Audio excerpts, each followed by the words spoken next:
네, 바울이 로마서에서 핵심적으로 다루고 있는 주제는 믿음으로 구원에 이른다라는 교리예요. 믿음으로 구원에 이른다.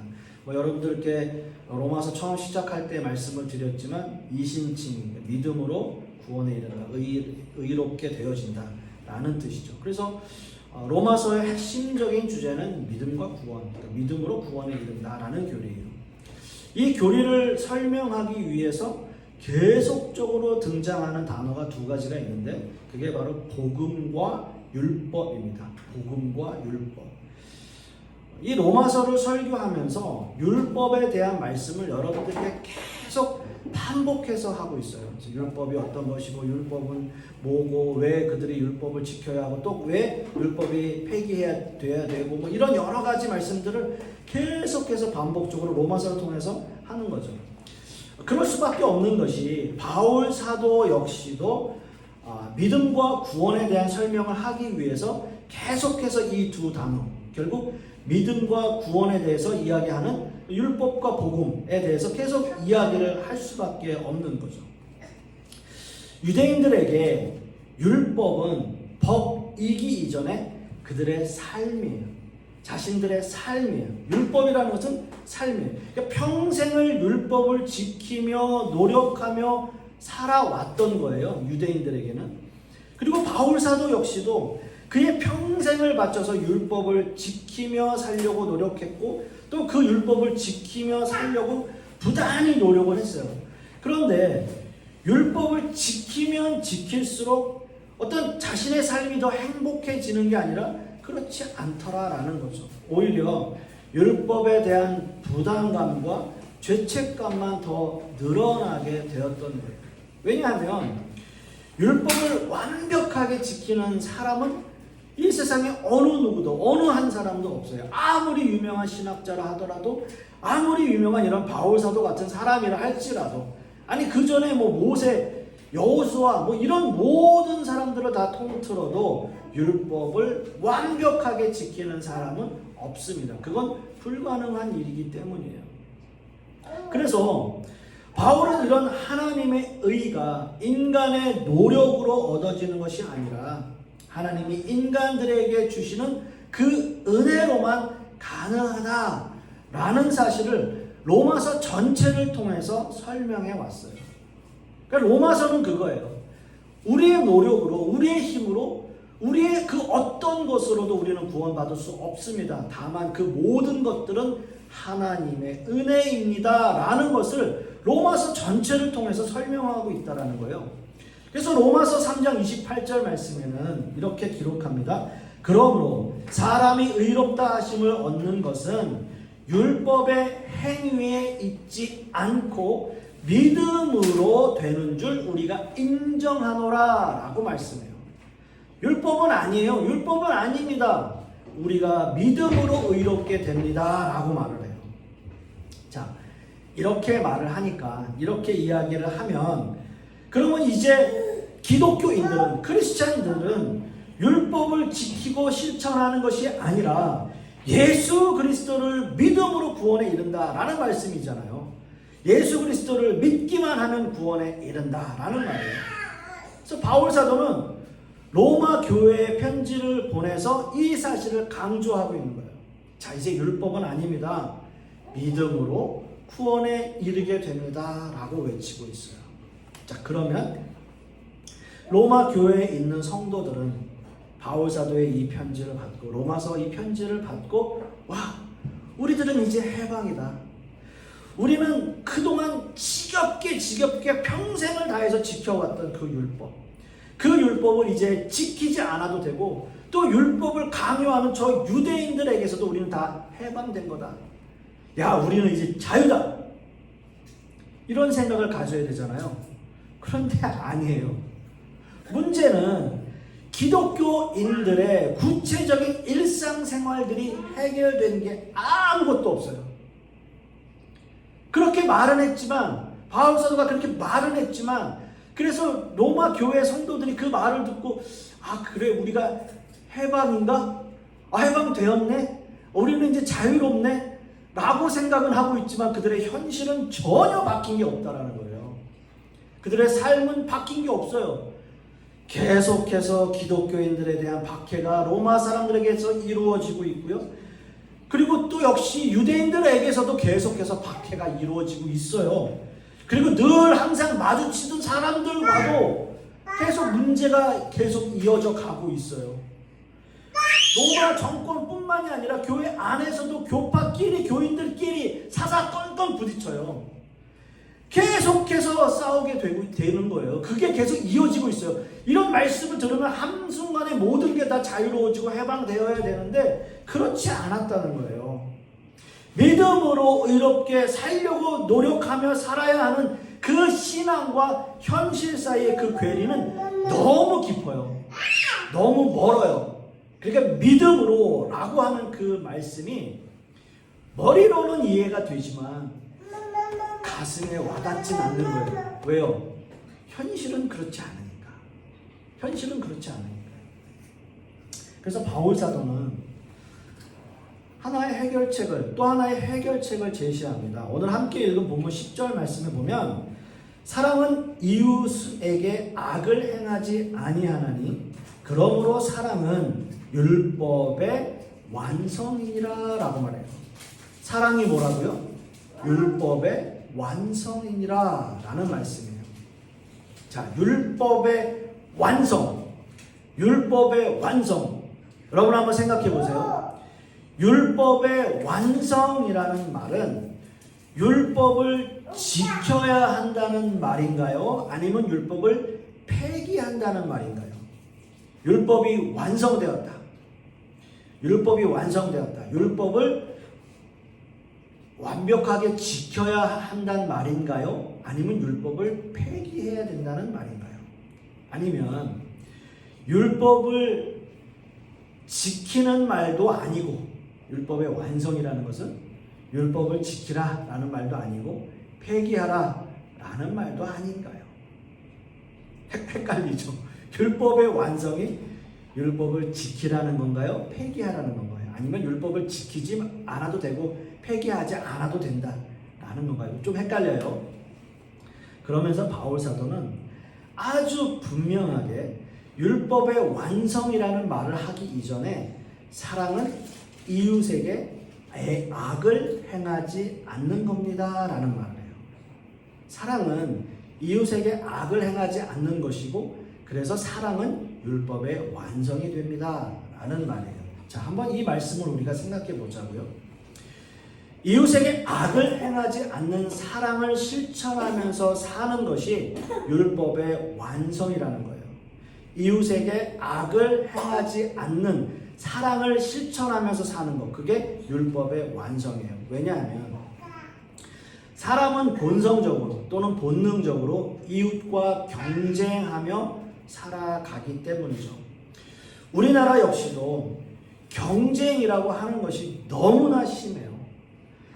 아마 말씀드리지 않아도 우리는 다 알고 있어요. 이 경쟁에서 살아남으려고 노력하는 것, 남에게 뒤처지지 않으려고 노력하는 것, 이것이 모든 사람들의 삶의 방식이에요. 이 경쟁을 바탕으로 우리는 살아가고 있어요. 모든 게 다 경쟁이에요. 그런데 이런 마음으로 이웃에게 악을 행하지 않으면서 살 수 있을까요? 이런 사회 환경, 이런 어떤 문화, 아니면 이런 그 상황들, 이런 상황들 속에서 악에게 전혀 나는 해를 끼치지 않고 살고 있다. 흔히 그런 사람들 있잖아요. 나는 남에게 절대 피해 주지 않아. 나한테도 피해 주지만 내가 당신한테 피해 주지 않을 거야. 이런 생각들. 깊이 생각해 보면 그것 역시도 우리가 알게 모르게 그런 경쟁의 영향력 아래 있다라는 사실이죠. 그래서 남에게 알게 모르게, 우리도 모르게, 나도 모르는 사이에 우리는 그 경쟁에 휩싸여 있고 모르게, 우리도 알지 못하는 사이에 우리는 남에게 피해를 주고 있는 그런 세상 속에 사는 거예요. 그렇게 되어 있어요. 우리가 흔히 이야기하는 층간소음, 또 요즘은 우리 아이도 그런 피해를 당하고 있지만 층간흡연. 나는 내 집에서 피고 있고 나는 내 집에서 하고 있고 나는 내 집에 그냥 살고 있는데 남들이 어려움을 겪고 고통을 겪는 그런 일들, 전혀 그럴 의도가 아닌데도 우리는 그런 상황 속에서 남을 모르게 우리는 피해를 주고 있는 그런 상황들을 우리는 많이 본단 말이죠. 알게 모르게 우리의 자녀들 사이에서도 누군가 같은 비슷한 나이가 있으면 좋은 학교를 갔는지, 공부를 잘하고 있는지, 좋은 회사에 취직을 했는지, 돈을 많이 벌고 있는지, 이런 모든 것들이 알게 모르게 우리는 그런 경쟁 속에 살아가고 있고 갈 수밖에 없고 아니 나도 모르게 피해를 주고 있는 그런 세상 속에 살아가고 있다는 거예요. 그렇다면 우리는 어떻게 이웃에게 악을 행하지 않는 사랑의 사람이 될 수 있는가 하는 게 중요하잖아요. 바울 사도는 여기서 또 한 가지 제안을 해요. 오늘 이거 본문 11절 말씀에 또한 너희가 이 시기를 알거니와 자다가 깰 때가 벌써 되었으니 이는 이제 우리의 구원이 처음 믿을 때보다 가까웠음이라 라는 말을 해요. 참 되게 오늘 읽은 본문 10절과 11절 말씀이 연관이 없는 것 같은데 굉장히 연관이 있는 그런 말씀이에요. 그러니까 이해하기가 되게 힘들어요. 자, 오늘 이 말씀 보면 우리가 유심히 보아야 할 단어가 바로 시기라는 말씀입니다. 시기. 이것은 하나님의 때라고 말할 수 있어요. 시기. 바울 사도가 말하는 시기는 본문에서 두 가지 정도로 설명이 될 수 있는데요. 하나는 자다가 깰 때라고 하는 시기이고 다른 하나는 구원이 처음 믿을 때보다 가까워진 때예요. 구원이 처음 믿을 때보다 가까워진 때 또는 자다가 깰 때, 이 두 가지의 시기를 이야기하고 있습니다. 자, 이 말씀을 정확하게 이해하려면 시기 또는 때라는 성경의 시간적 개념을 우리가 이해해야 되는데요. 성경에서 시간에 대해서 말하는 두 가지 단어는 우리가 이미 알고 있는 일반적인 시간을 말하고 있는 헬라어의 크로노스라고 하는 단어를 사용해요. 크로노스라고 하는 단어는 우리가 생각하는 일반적인 시간이에요. 하루 24시간 365일 우리가 그냥 흘러가는 그 시간을 크로노스, 정해진 시간들이, 우리는 정해진 시간을 살아가고 있죠. 그러나 오늘 본문에서 말하는 시기라는 단어는 헬라어 카이로스라는 단어를 사용합니다. 이것은 하나님의 시간이에요. 은혜의 시간이라고도 하고요. 하나님에 의해서만 가능한 구원의 시간을 가리켜요. 성경은 시간을 인간이 생각하는 정해진 시간 개념뿐만 아니라 하나님께서 창조하신 그 시간 속에서 하나님께서 직접 개입하시는 시간을 따로 정하셔서 하나님이 자신을 드러내는 사건, 그것을 카이로스 또는 은혜, 한국말로는 은혜라고 말하는 시간을 이야기합니다. 쉽게 말씀드리면 여러분들이 늘 교회에 이렇게 평범하게 똑같은 시간에, 정해진 시간에 예배에 나와요. 그래서 어떤 때는 그냥 그 시간들이 이렇게 그냥 평범하게 흘러가는데 어쩔 때는 갑자기 찬양을 부르다가도 하나님께서 나에게 주신 은혜가 확 생각이 날 때가 있고 갑자기 가슴이 뜨거워질 때가 있어요. 어쩔 때는 기도하다가 그럴 때가 있어요. 그 시간, 우리가 평범하게 흘러가는 그 시간 속에서 하나님께서 간섭하셔서 갑자기 내 마음이 뜨거워지는 시간, 갑자기 눈물이 막 나는 그 시간, 그게 카이로스예요. 그게 은혜라고 하는 거예요. 그게 은혜의 시간이에요. 우리는 이 시간이 없으면 세상을 살아갈 수 없겠죠. 또는 살 가치가 없는 시간들이겠죠. 그냥 경쟁 속에서 서로 물어뜯고 짓밟고 남 넘어뜨리며 살아가는 시간밖에 없는 거예요. 그러나 하나님께서 우리에게 주신 그 은혜의 시간, 그 카이로스의 시간이 있기 때문에 그 카이로스의 시간을 마음속에 갖고 살아가는 거죠. 이 카이로스의 시간을 사는 신앙인들은 두 가지의 마음으로 삽니다.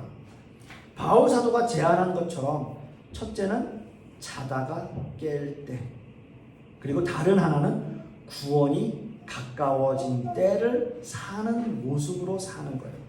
자, 이 말씀이 무슨 말씀이냐 하면 이런 모습은 종말론적 신앙의 모습을 가지고 사는 사람을 이야기해요. 여러분 한번 생각해 보세요. 초대교회 때는 예수님이 곧 재림하신다는 마음으로 하루하루를 살아갔어요. 제가 그 말씀 계속 드렸잖아요.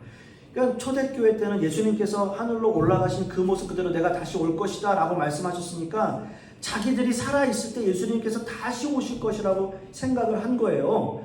그러니까 초대교회 때는 예수님의 재림이 곧 있을 것이다 라는 마음을 가지고 하루하루 살았고, 그렇게 말씀을 듣고 기도하고, 그 현실은 지옥 같은 현실이지만, 그래서 박해가 이루어지는 현실이지만 예수님이 곧 오신다는 그 종말론적 신앙을 가지고 하루하루를 견디며 기쁘게 살아갔던 거예요. 그게 그들의 마음이에요. 그게 바로 깨어있는 사람의 모습이에요.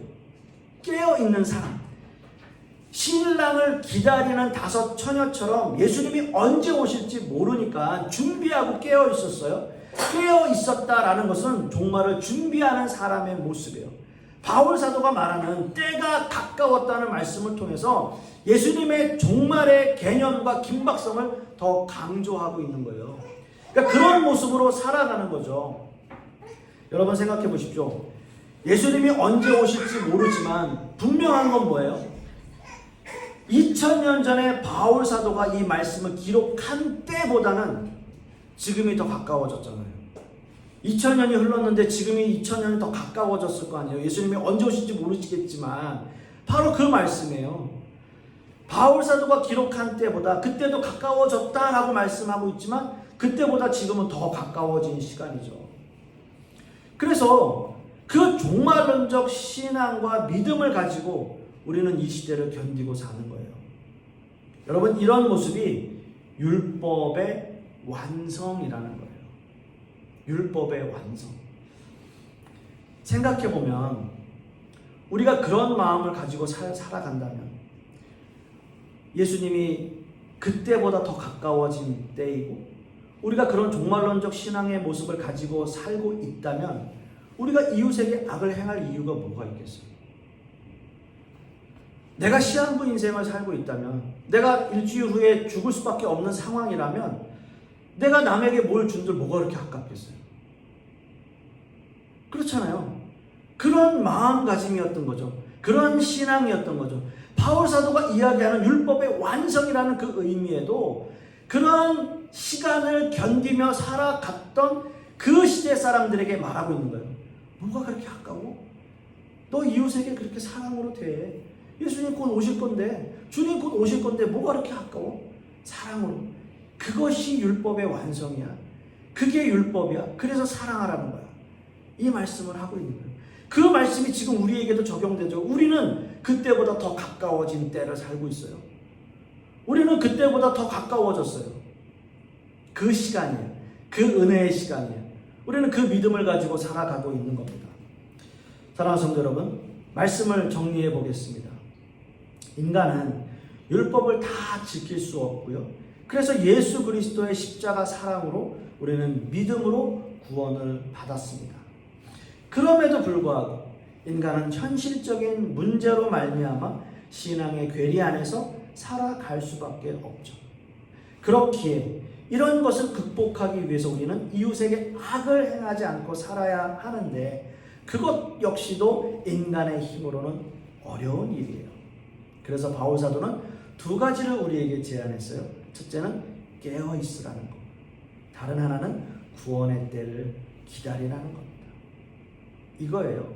이게 바로 카이로스, 은혜의 시간이에요. 율법의 완성이에요. 즉 다시 오실 주님을 고대하면서 우리는 이 세상을 견디며 사는 거예요. 이러한 신앙의 소유자가 되시는 저와 여러분 되실 수 있기를 간절히 소망하겠습니다. 기도하겠습니다.